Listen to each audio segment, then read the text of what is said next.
I uploaded a video yesterday on my Instagram and TikTok, and it was basically an exposure video of me going to London for the first time in like 5.5 years, as I've not been able to travel into London because I've been suffering with panic disorder and agoraphobia.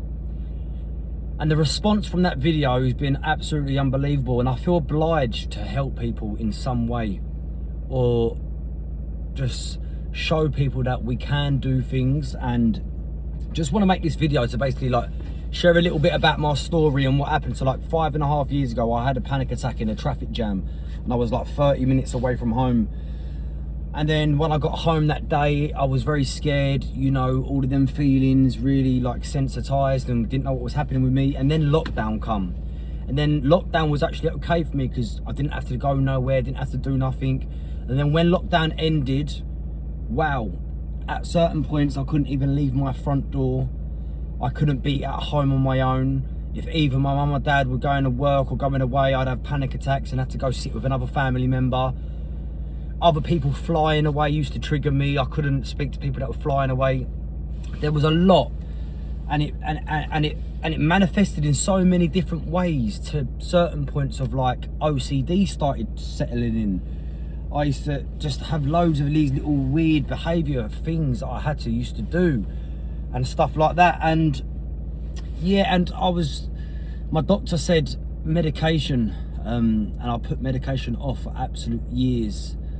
And it was finally May last year that, and listen, all during this time that I'm going through this, and obviously you got to remember I'm a musician, model, and I'm trying to like keep up with this social media and trying to keep up with my work.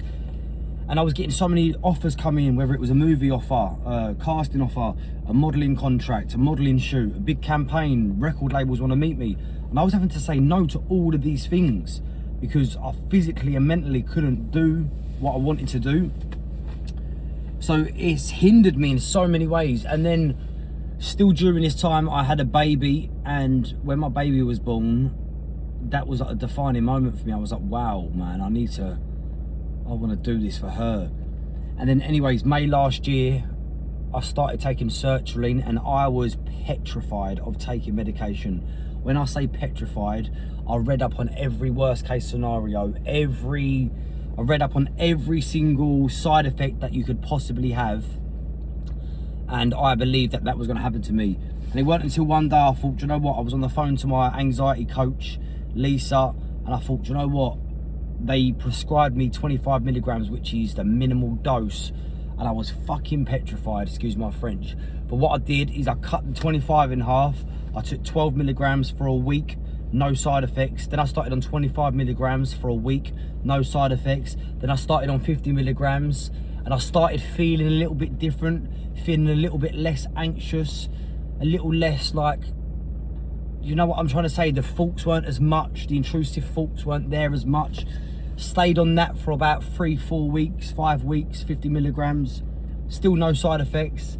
Then I bumped it up to 100 milligrams with speaking to my doctor, said, look, I think I'm ready for 100 milligrams. And I've been on that now for like 4 or 5 months, 100 milligrams, and I've had no side effects. Sometimes I just find it hard sleeping at night, but I'm up till late anyways.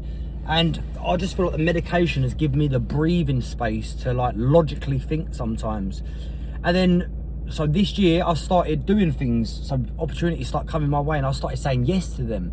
So one was filming Cash in Hand, even though it wasn't out of my area, it was still like Southend, Shoebury Nest, and I had to go to Chelmsford.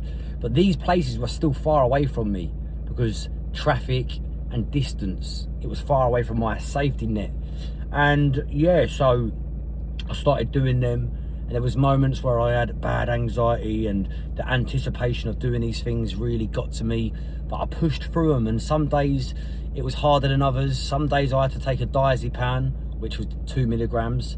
I've only ever took 3 in my life, by the way, of diazepams, but I've done it and done it and done it. And the more you do things, the much more confidence, I think, with the tablets and actual doing the hard work, and not majorly, but just little things, like try and conquer these little things, like little by little, and just started to feel more confident. And then last night I drove to London at 9 p.m. at night, but still, London is busy. And I just want to say, I got to London, got to East London, went to the restaurant that I used to go to, ate food, and I thought, do you know what, I'm going to go in more.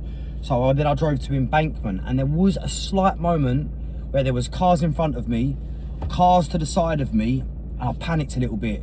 I was like, oh, I feel a bit weird now.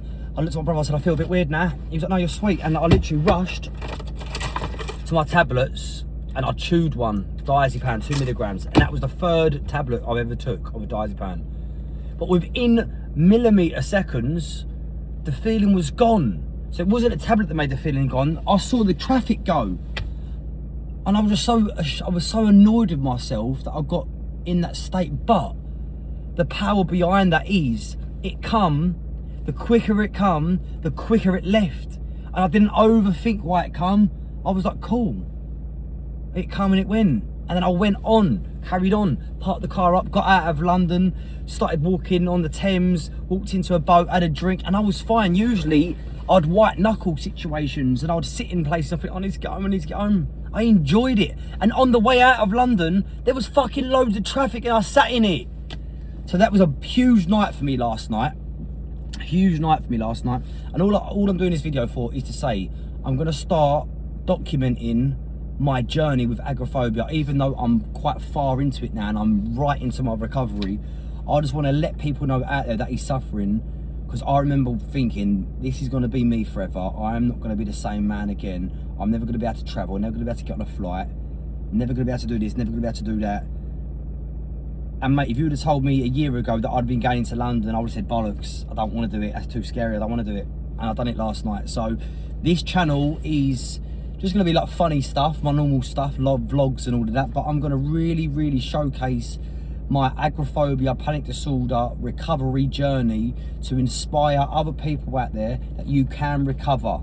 And there's such a massive stigma against medication. And the majority of the time, the stigma comes from people that have never had mental health, that have never had to take tablets, or they take tablets while still abusing other substances. Okay? These tablets have fucking saved me. That's all I'm going to say on that. So, yeah, I'm going to start documenting it and try and inspire people, because I got a load of messages yesterday off the back end of that video going up. So I just want to inspire people that we can do this and we will get through this. And yeah, I love you. Peace out.